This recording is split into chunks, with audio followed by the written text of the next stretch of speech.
Amritsar police को मिली बड़ी सफलता। बैंक में डकैती डालने वाले 8 लुटेरे गिरफ्तार।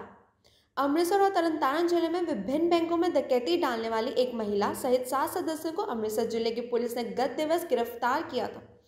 पकड़े गए लुटेरों के पास से पुलिस ने 28 लाख रुपए, 4 पिस्टल, 1 राइफल, 2 मोटरसाइकिलें और 1 कार बरामद की है। लुटेरों की पहचान विक्की, सोनू, गौरव, विजय, संदीप, काका, गिंदा और काजल के रूप में हुई है। अमृतसर देहाती एसएसपी दीपक हिलौरी ने आज एक प्रेस वार्ता की, जिसमें उन्होंने कहा कि लुटेरा गिरोह के सदस्यों ने 3 माह के भीतर तरनतारन जिले में 4 और अमृतसर में 3 बैंकों में डकैती की वारदातों को अंजाम दिया था। बैंक डकैती की इन घटनाओं में करीब 1 करोड़ की राशि लूटी गई थी। आज बैंक डकैती की वारदातों को अंजाम देने वाले गिरोह के सदस्यों को अदालत में पेश कर रिमांड लिया जाएगा। इसी के साथ उन्होंने कहा कि पुलिस द्वारा 25 सीसीटीवी कैमरे भी खंगाले गए हैं, जिससे गिरोह के सदस्यों के कई राज उजागर हो सकते हैं। जैसे आप सभी को मालूम है, पिछले 2-2.5 महीने में जो बॉर्डर एरिया के डिस्ट्रिक्ट्स हैं, Tarn Taran, Amritsar rural, Amritsar city and Batala, इनमें कुछ व्हीकल स्नैचिंग प्लस बैंक डकैती की वारदात कंटिन्यूस हुई है, एक के बाद एक। तो ये कुछ दो वारदात तरन तारण में हुई हैं, 5 अमृतसर रूरल में हुई है, जिसमें एक अटेम्प्ट था, एक बटाला में हुई है। तो 18 तारीख के बाद जब मैंने ज्वाइन किया था, तो we are working on the leads कि कौन हो सकते हैं। तो 16 तारीख को हमने एक जो हमारे टेक्निकल सेल और टेक्निकल इनपुट्स के बेसिस पे राकेश कुमार विक्की अरेस्ट किया था 16 तारीख को। फर्दर उसके बेसिस पर हमने कल मॉर्निंग में तरन तारण से 2 अक्यूज और अरेस्ट किए, और उनके अरेस्ट के बाद कल हमें इन्फॉर्मेशन मिली कि ये गैंग जो ऑपरेट कर रहा है इस एरिया में, उन्होंने कल भी वारदात करनी है जंडियाला एरिया में, तो वहाँ इकट्ठे होना था। तो वहाँ हमने ट्रैप लगाया और हमारी teams CA in charge, PO staff, SHO Chativind और भी टीम्स हमने लगाई हुई थी। तो वहाँ हमारा आमना सामना हुआ, इनफैक्ट एनकाउंटर भी हुआ। तो वहाँ पर 3 और इसमें जो मास्टरमाइंड थे, इनके कुलविंदर सिंह, गुरप्रीत सिंह और काजल, ये अरेस्ट हुए। तो टोटली एक गैंग 8 मेंबर का गैंग है ये, और ये कंटिन्यूसली वारदात कर रहे हैं अपने बॉर्डर एरिया में।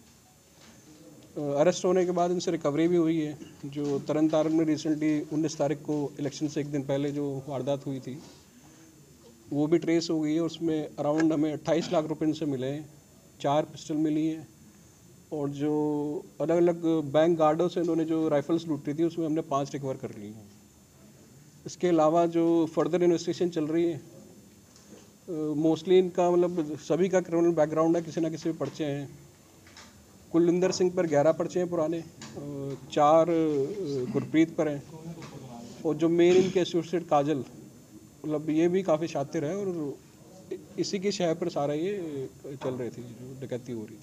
काजल जो किंगपिन है मेन, काजल, गुरप्रीत और कुलविंदर, ये तीनों मास्टरमाइंड हैं। इसकी एज कितनी? काजल लड़की है? हाँ, काजल लड़की, लेडी, अराउंड 30 ईयर्स। तो सर ये एक बलकला में भी हुआ था बैंक डकैती, सर भी आपके साथ सुना, ये भी इन्होंने की? हाँ, मैं वही बता रहा हूँ।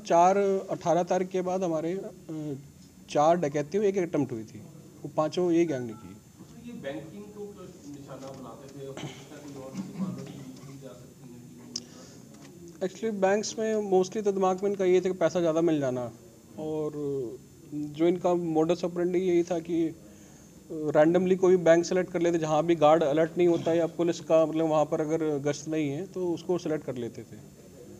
तो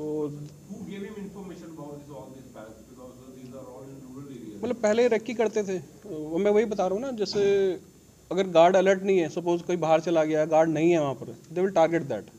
इनिशियली 1-2 घंटा रेकी करते थे, मोस्टली 3 बजे के बाद ही वारदात करते थे, जब बैंक्स में रश भी कम होता था। ये कब से क्राइम कर रहे हैं ये लोग?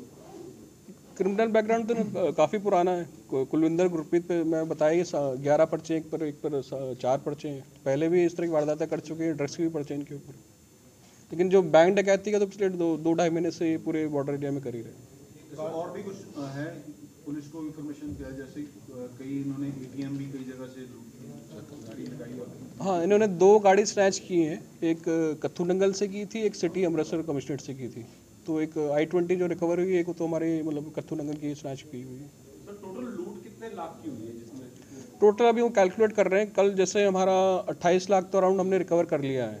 इसके अलावा इन्होंने मतलब इनके शौक भी बड़े मतलब वो हैं कि ब्रांडेड कपड़े पहनने हैं, ज्वेलरी खरीदनी है, तो वो टोटल हम कैलकुलेट करेंगे जो बैंक से एग्जैक्टली कितना अमाउंट लूट हुआ है और जो इनकी रिकवरी और जो उन्हें खर्चे किए उसके बाद ही कैलकुलेट हो जाएगा। तो एटलीस्ट 50-60 लाख से तो ऊपर होगा ही कम से कम। काजल की बैकग्राउंड क्या है? काजल थोड़ा सा मतलब घर से मतलब घर वालों से मतलब उसका बनती नहीं तो घर से निकली हुई है और ड्रग एडिक्ट है। और जो भी लूट होती थी मतलब वो अपने जो ड्रग्स लेने में ही काफ़ी इनका खर्चा निकल जाता था। डेली का 10-12 हज़ार रुपये ड्रग्स पे ही खर्चा करते थे। चार। तो ये कितनी पढ़ी लिखी कितनी है सर? चेक कर रहे हैं, देखते हैं, बता देते हैं।